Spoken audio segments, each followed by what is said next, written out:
What's up, y'all? I'm gonna be looking down on my journal, talk about July 2nd, 2025. For once, I had rested pretty well, and now I'm at the park. Of course, this was in Washington State. I remember pulling an Oracle card called Imagine, and it made me realize how much of a master I am of my own reality. I told myself I was going to go to the military. I ended up doing that. After I finished that, I decided to go to culinary school and work at Disney World. And then I told myself I wanted a Japanese girlfriend, and I did. Of course, unfortunately, a few years back, we broke up. So after that happened, and after I got my bachelor's degree from Full Sail for game arts, I just, one day, while the manifestation happened, the contradicting part, it kind of stopped. And it was almost like life kind of changed trajectory for me. And I think it's because deep down inside there's something else I really want to manifest deep inside of me.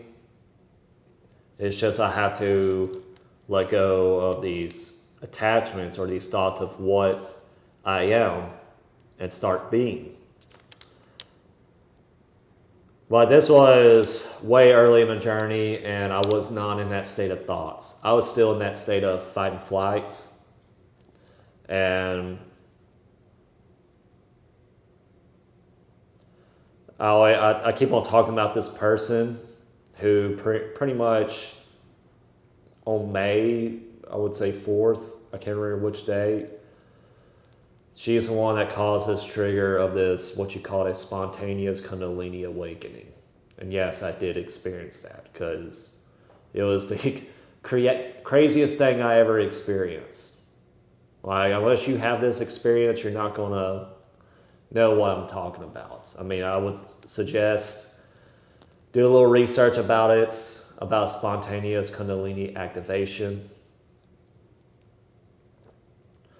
And I remember the moment I saw her, my life fell apart again, but it didn't feel like the way how it was a few years back where I was just in a deep depression, just drinking and smoking, not want to live anymore. It was more like my old life just fell apart, like I felt pushed away from everything that I really enjoyed or used to enjoy, like playing video games and watching anime and hanging out with the friends that I used to. And of course, these people are not bad people. It's just almost felt like life pushed me away for something else. And I still, to this day, haven't figured that out. But I feel like I'm already there. It's just I'm trying to organize my thoughts to be more in control over my thoughts than, allowing them to control me. Like they kind of have did for a while. I mean, I trust life, what it provides, and that was true, I mean, it was very uncertain throughout this journey, but somehow, I start connecting with people in the right moments, and, they gave me exactly what I needed, and it was just a crazy synchronistic event. And I do get number synchronicities every day. It's like they follow me everywhere. Whether it's on the clock, on a street address, license plates, receipts, comments and likes, views. And I remember drawing the tarot card, the Hermits. And that's what pretty much me making a lap around the U.S. was about, just me seeking isolation. Don't get me wrong, I was connecting with people every now and then, but most of the time it was just me and Sugar. Of course, being with Sugar is like being by myself. I don't have to sit there and have a conversation with her all the time. And I left everything behind to focus on myself.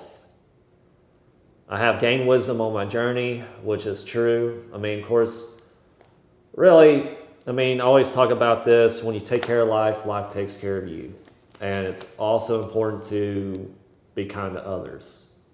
Because when you show kindness, people are going to want to help you. And when you take care of life, for me, it was easier to receive things. Like, especially money. Like when I go pick up trash, I don't expect anyone to give me money. Usually only thing I ask from a person, like when they offer me money, I'll just say, hey, do you need any work done to give me this $20? And they're like, no, don't worry about it. But I always ask for work. And funny part is when I try to ask for work, it doesn't work out. And it's almost like the work comes to me when the opportunity arises.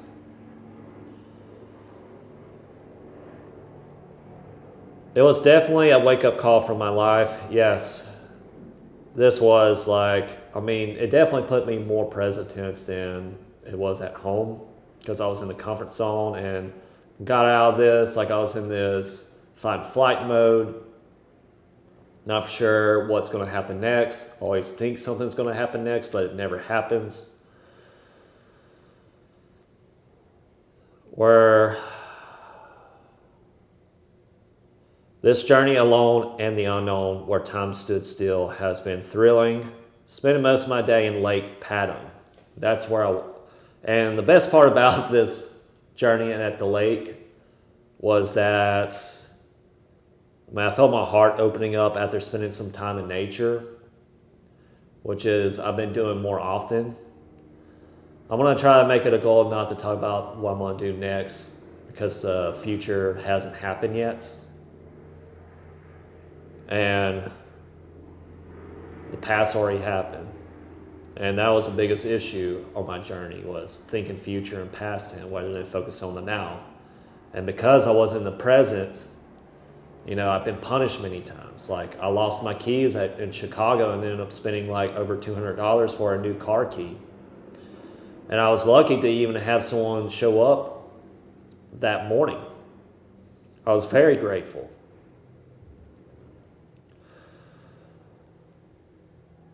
I realized I have power over my own reality.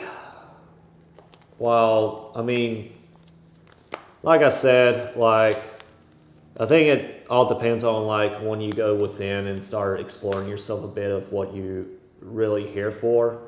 I guess you're here for a life experience or to realize who you are. And that answer could be, to me, it's very subjective. And it's really hard to explain. You can't think your way to it. I finally got a little taste of it today, but I'm still battling with my thoughts because my thoughts are trying to figure out a way to control an outcome.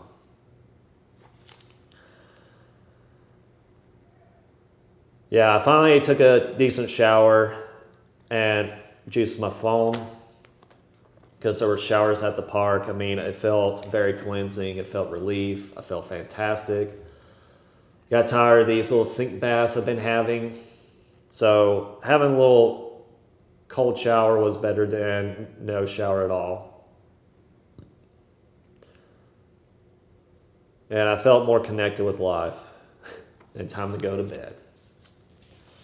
So that was, did I say June? I think I meant July 2nd of 2025. Yeah, like I said,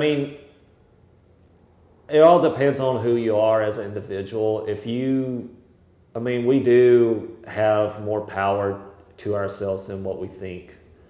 But to me, it's a lot easier to surrender yourself to life's flow after taking little baby steps to it. I'm still working on attachments. I go every now and then back to my phone to check up on, a game that I don't even play. And I'm probably not going to. The only thing I'm going to probably be doing is doing these little vlogs And I've been really consistent with my artwork. And I'll probably share that with you guys. If anyone's made it this far, I really do appreciate it. And also, if you want for me to create a video of possible meditation practices that help me overcome these hardships, or possibly do some arts. I mean, I'll talk about my little art journey. Like I said, if anyone's watching this, thank you for being part of my journey. Love you guys. See you in the next one. Bye for now.